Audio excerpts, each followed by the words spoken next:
पूतना का उद्धार हुआ और उसके बाद फिर बारी आई सक्टासुर की।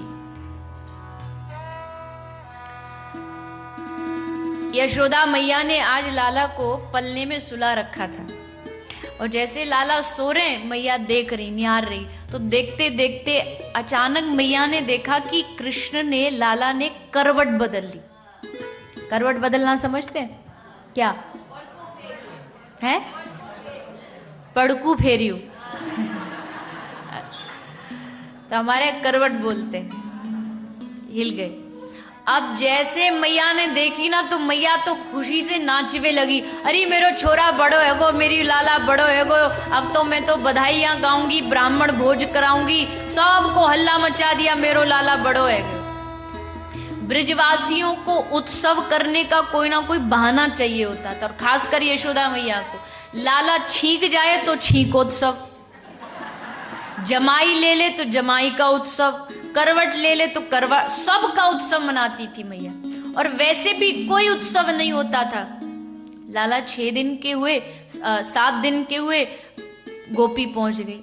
बोले मैया लाला के जन्मदिन की बधाई हो, बधाई हो। मैया बोली जन्मदिन की बधाई हो, आज तो मेरे छोरा को 7 दिन हुए।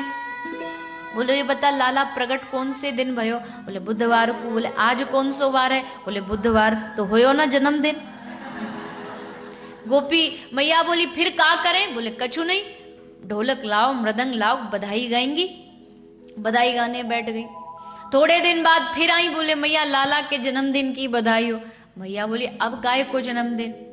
बोले ये बता मैया कौन से नक्षत्र में लाला पैदा भयो? बोले रोहिणी नक्षत्र में।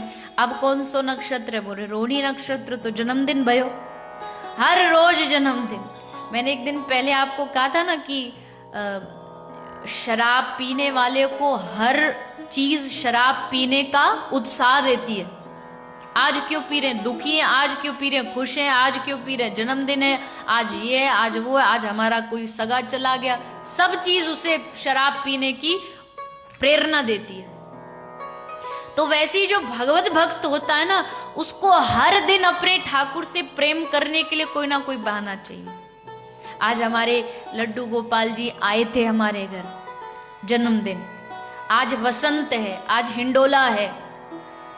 ब्रज में चले आइए, ब्रज में तो हर रोज कोई ना कोई उत्सव मिलता है आपको। और भी कुछ नहीं मिलेगा तो बिहारी जी का बंगला रोज सजा रहता है और सुंदर श्रृंगार करके एकदम बन ठन के बिहारी जी दिन रात दुल्हा बने खड़े रहते हैं। तो आज मैया ने देखा लाला ने करवट बदली, उत्सव मनाया, सब लोग एकत्रित हो गए, चलो चलो चलो, सब नाचवे लगे, गीत गावे लगे। लेकिन मैया ने सोची अब लाला थक गए होगो, थोड़ो आराम कराने के ताई मैया बाहर आंगन में लाला को सुला के भीतर चली। अब प्रभु को इतनी आदत कहाँ है कि सब उत्सव मना रहे और वो उनको इग्नोर किया जा रहा है। वो बेचारे सकट के बैलगाड़ी के नीचे बैठे। तो ठाकुर जी ने सोचा क्या करें कि सबका ध्यान हमारी तरफ आकर्षित हो। लीला ऐसी बनी, सक्टासुर आया था, बैलगाड़ी में बैठा, भगवान ने अपना वाम चरण उठाया और चरण के अंगुष्ठ को जैसे बैलगाड़ी से स्पर्श किया, सकट आकाश में उछला और लुढ़कता लुढ़कता लुढ़कता धरा पर आ गिरा और वहीं सक्टासुर का भगवान ने उद्धार किया। सब भागे भागे, अरे का भयो यशोदा मैया सब छोड़ छाड़ के बाहर आ गई। सबसे पूछी अरे भयो कहा? एक छोटो सो ग्वाला बोलो मैया हम यहाँ खेल रहे थे, हमने देखी लाला ने अपनो अंगूठा छुआयो और जैसे स्पर्श करायो बैलगाड़ी ऊपर उछल गई। मैया तेरे छोरा में तो बड़ी ताकत है, यानी बैलगाड़ी उछाल दी। यशोदा मैया बोली लगे रात को भांग को गोला खा के आयो तू, दिन में भी तो कुछ स्वप्न आ रहे। अरे मेरो इतनो सो लाला, छोटो सो प्यारो सो, या मैं इतनी शक्ति गई हूं इतने बड़े बैलगाड़ी को उछाल ले, चल भाग यहां से पागल, मेरे लाला को कहा बना रहे हो है। मैया ने सोची मेरे लाला पे कोई अलाय बलाय चढ़ी हुई है, लेके पहुंच गई गौशाला में। पहले के समय में ना तो इतने डॉक्टर होते थे, ना इतना कोई हॉस्पिटल होते थे, ना कोई इतनी अंग्रेजी मेडिसिन्स होती थी। तब उस समय कोई भी बीमारी होती थी ना, सबका तो एक ही निदान होता था, गाय।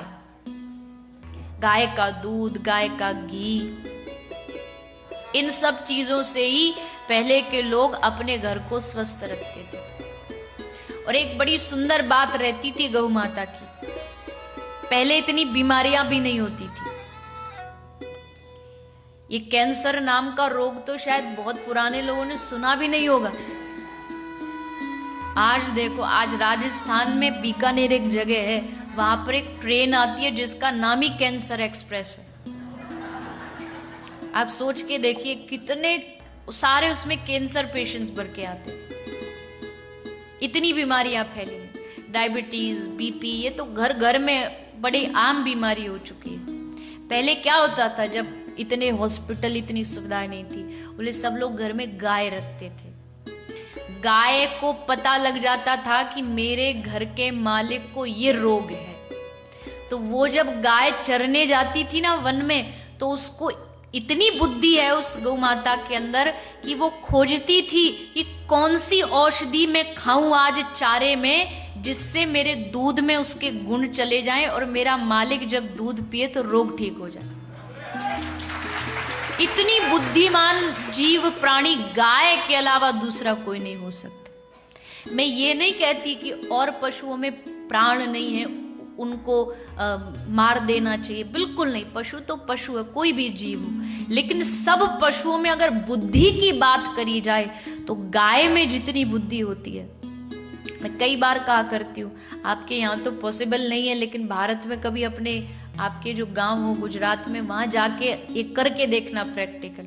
आप किसी गाय को 5 बजे कुछ चारा खिला के, रोटी खिला के देखना, और फिर कल दूसरे दिन घड़ी लगा लेना, 5 बजे के आसपास ही वो गाय आपके घर के बाहर पहुंची हुई आपको मिल जाएगी।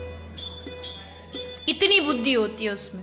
उसको ये पता है कि ये, आपको पता होगा भारत में एक बहुत बड़ी समस्या ये है कि लोग जब दूध गाय देती है उस समय दूध निकाल लेते हैं, उसके बाद उसको सड़क पे छोड़ देते हैं। वो पूरा दिन सड़क पे घूमती है और जैसे शाम होती है ना, अपने आप वो खोज के अपने मालिक के घर पहुंच जाती है। इसीलिए दूध लेकर के उसको छोड़ दिया जाता है। कोई भी भैंस का जो मालिक होता है ना, भैंस को नहीं छोड़ेगा, क्योंकि उसे पता एक बार गई तो फिर ये मुड़ के देखने वाली नहीं है, गई तो फिर पार गई। पर गाय का उसको पता है, मैं कहीं भी छोड़ू ये ढूंढ ढांड के वापस घर आ जाए, और उसकी इसी बुद्धिमत्ता का वो फायदा उठाते हैं, ये सड़कों पे छोड़ देते। तो पहले के समय में ये निदान होता था, गाय का दूध, गाय का घी। आपके लिए तो चलो यहाँ उपस्थित नहीं हो पाता, पर भारतवर्ष में तो होने पर भी इतने मंद बुद्धि लोग हैं कि सब कुछ है पर्याप्त मात्रा में, पर फिर भी नहीं सुनते, फिर भी नहीं मानते कि हमको अपने घर में शुद्ध देसी गाय का दूध उपयोग करना चाहिए।